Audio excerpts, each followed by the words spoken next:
जय श्री राम। तो आइए आज बात करते हैं श्रीमद् भागवत महापुराण के चतुर्थ स्कंध के बारे में। मैत्रेयी जी बोले कि अब मैं तुम्हें मनु और शत्रुपा से उत्पन्न उत्तानपाद के वंश का वर्णन करता हूँ। उत्तानपाद की दो पत्नियां थी, एक सुनीति और दूसरा सुरुचि। उनमें ध्रुव की माता सुनीति राजा उत्तानपाद को सुरुचि से कम प्रिय थी और सुरुचि उन्हें बहुत अधिक प्रिय थी। एक दिन राजा सुरुचि के पुत्र उत्तम को अपनी गोद में बिठाकर बैठे थे।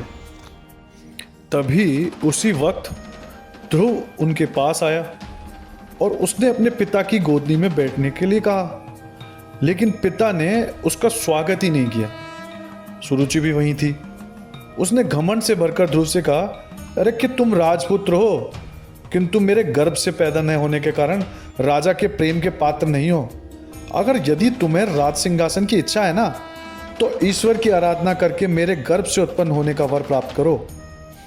अपनी सौतेली माँ के इन वचनों को सुनकर और अपने पिता को चुप देखकर ध्रुव अपनी माँ के पास चला आया और उसने अपने क्रोध और दुख की अभिव्यक्ति माता के सामने रो रो कर की तथा उन्हें सारी बात बताई।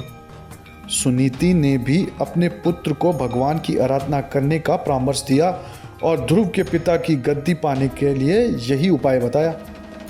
माता के वचनों को सुनकर ध्रुव ने अपना नगर छोड़ दिया और भगवान की तपस्या के लिए वन की ओर चल पड़ा। नारद जी ने इस अबोध शिशु ध्रुव को तप से विरत करने की बहुत कोशिश की और यह भी कहा कि वह अपनी ही स्थिति में रहे तथा सांसारिक कार्य में लगा रहे, लेकिन ध्रुव अपने निश्चय पर अडिग ही रहा। तब नारद जी ने उसके पूछने पर उसे परम ब्रह्म की प्राप्ति का उपाय बताया। नारद जी ने बताया कि वह भगवान के निवास स्थल मधुवन में नित्य दिन जाए और वहां यमुना के किनारे त्रिकाल स्नान करके प्राणायाम के द्वारा मन को स्थिर करे और भगवान नारायण का ध्यान करे।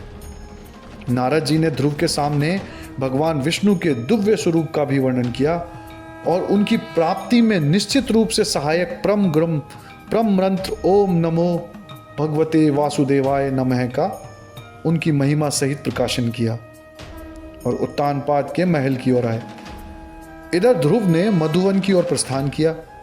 उत्तानपाद के पास आकर नारद जी ने राजा को बहुत दुखी पाया और उसका कारण पूछा, तो राजा ने सारी बातें बता दी कि 5 वर्ष का बालक ध्रुव और उसकी माता किस प्रकार उसकी मूर्खता के कारण घर से निकलने पर विवश हुए हैं। साथ ही ध्रुव का जिस प्रकार अपमान हुआ यह भी उत्तानपाद ने नारद जी को बताया। नारद जी ने उत्तानपाद को ध्रुव की महिमा से परिचित कराया तो राजा उत्तानपाद अपने राजपाट से उदासीन हो गए और निरंतर ध्रुव की चिंता करने लगे। उधर मधुवन में जाकर नारद जी की बताई हुई विधि से ध्रुव ने तपस्या प्रारंभ कर दी। वह बिना खाए पिए निरंतर भगवान की पूजा करने लगा।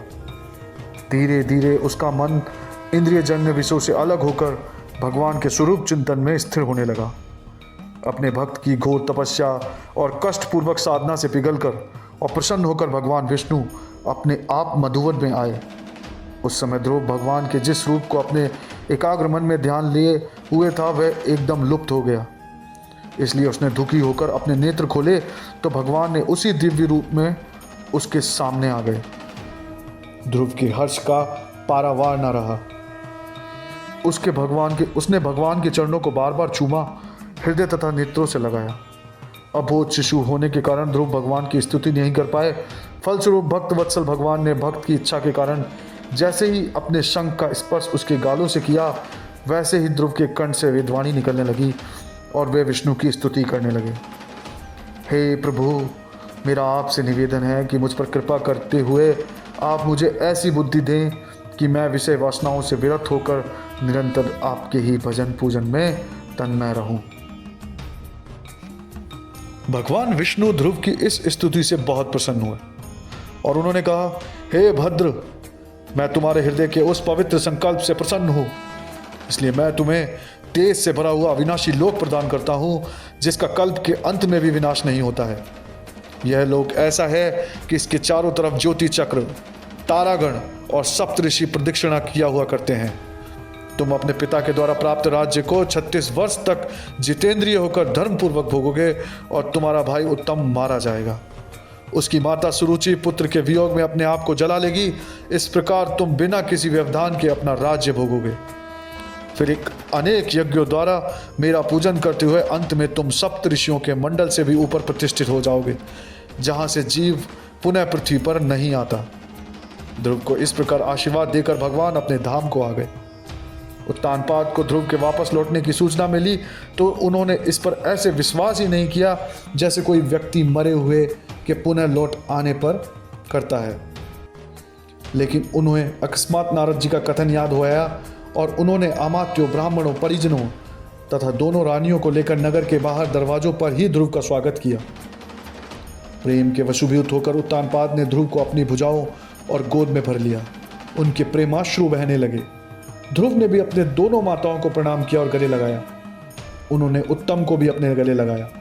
सुरुचि ने ध्रुव को आशीर्वाद दिया, लेकिन सुनीति के स्तनों से दूध ही टपकने लगा। तभी उपस्थित परिजनों ने ध्रुव और सुनीति का जय जयकार किया तथा उनके भाग्य की सराहना की।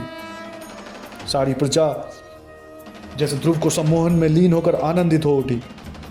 उत्तानपाद ध्रुव के अद्भुत प्रभाव को देखकर चकित रह गए थे। कुछ समय बीतने के बाद उन्होंने राज्य पर ध्रुव को अभिषिक्त कर दिया और अपनी वृद्धावस्था देखकर अपनी कल्याण के लिए तप करने वन में चले गए। राजगद्दी पर बैठने के बाद ध्रुव ने शिशु कुमार की पुत्री ब्रह्मी से विवाह किया और उससे कल्प तथा वल नामक 2 पुत्र उत्पन्न हुए। फिर वायु की पुत्री ईला से विवाह किया और उससे उत्कल नामक एक पुत्र उत्पन्न हुआ। उत्तम उस समय अविवाहित था और एक दिन वह शिकार खेलते समय किसी यक्ष के द्वारा मार डाला गया। उनकी माता भी पुत्र के वियोग में स्वर्ग से डर गई। जब ध्रुव ने भाई के वध का समाचार सुना तो वे बहुत क्रोधित हुए और यक्षों की नगरी अलकापुर में पहुंचे। उन्होंने शंख ध्वनि करके यक्षों को युद्ध के लिए ललकारा। ललकार सुनकर वीर यक्ष युद्ध भूमि में उतर पड़े और 13 यक्षों ने मिलकर अनेक प्रकार के शस्त्रों से ध्रुव जी पर भयंकर आक्रमण कर दिया। ध्रुव उन शस्त्रों से ढक गए। इससे आकाश में स्थित सिद्धगण बहुत व्याकुल हो उठे। लेकिन थोड़े ही समय बाद कोहरे को चीर कर निकलने वाले सूर्य की तरह ध्रुव जी शस्त्रों का आवरण चीर कर प्रकट हो गए और अपने भयंकर बाणों की मार से यक्षों को पराजित कर दिया। पर थोड़ी ही देर में यक्षों ने माया युद्ध आरंभ करते हुए उन पर पुनः धावा बोल दिया। चारों तरफ प्रचंड आंधी चलने लगी। आकाश बादलों से ढक गया और अंधकार फैल गया। बनावटी मेघों से कफ, पीक, थूक, मलमूत्र आदि की वर्षा होने लगी और दिशाओं से गदा, खड़ग, पत्थर तथा सांप, शेर, हाथी, बाघ फुफकारते हुए आक्रमण की मुद्रा में दिखाई देने लगे। जब मुनि लोगों ने ध्रुव जी को इस तरह यक्षों की माया से घिरा हुआ देखा तो रक्षा के लिए भगवान का स्मरण करते हुए मंगल कामना करने लगे। जब ध्रुव ने मुनियों को चिंतित देखा तो नारायण अस्त्र के प्रयोग से जैसे ज्ञान के उदय होने पर अज्ञान नष्ट हो जाता है, वैसे ही यक्षों की आसुरी माया क्षण भर में ही नष्ट कर दी।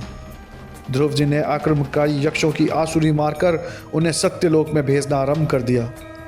ध्रुव जी के द्वारा अनेक निरपराध यक्षों को मरा हुआ देखकर कृपा भाव रखकर स्वयंभुव मनु ध्रुव जी के पास आए और अपने पुत्र को समझाने लगे कि हे वत्स, तुमने अपने भाई के प्रति अनुरागवश जो उत्पात किया है, एक यक्ष के अपराध के कारण कितने ही निरपराध यक्षों की हत्या की है। वह तुम जैसे भक्त शिरोमणि के लिए शोभनीय नहीं है। हे पुत्र, तुमने मनुष्य के जन्म वर्ण का वास्तविक कारण ईश्वर को न मानकर यक्ष को माना है। इस प्रकार तुमने स्वयं ईश्वर के प्रति और भगवान शंकर के सखा यक्षपति कुबेर के प्रति अपराध किया है। उनका प्रकोप कहीं हमारे कुल के लिए विनाशकारी ना बन जाए। इससे पूर्व ही तुम अपने अपराध का मार्जन कर लो। यह कहकर मनु जी अपने लोक को चले गए। उनके जाने के बाद संचित होकर ध्रुव विचार कर ही रहे थे कि कुबेर जी वहां आ गए और उन्होंने इस बात पर प्रसन्नता व्यक्त की कि वे ध्रुव अपने पितामह के उपदेश के आचरण करने का निश्चय कर रहे हैं। कुबेर जी ने ध्रुव जी से वरदान मांगने के लिए कहा तो ध्रुव ने भगवान के चरणों में अविचल रति और अखंड स्मृति की भावना व्यक्त की। कुबेर जी ने तथास्तु कहा, वरदान दे दिया। ध्रुव अपनी राजधानी लौट आए और फिर पहले कहे हुए वर्षों तक राज्य करके अपने पुत्र उत्कल को उत्तराधिकारी बनाकर बद्रिका आश्रम चले गए। बद्रिका आश्रम पहुंचकर ध्रुव जी नहा धोकर स्वच्छ हुए और प्राणायाम द्वारा इंद्रियों को वश में करके भगवान के ध्यान में लीन हो गए।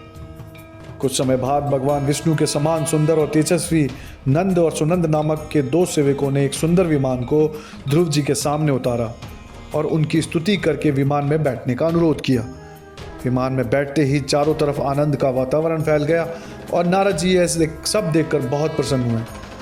इस तरह ध्रुव ने 5 वर्ष की अवस्था में ही कुछ ही दिनों में तपस्या करके भगवान को प्रसन्न किया और उसी तपस्या के लोभ में परम पद को प्राप्त हुए।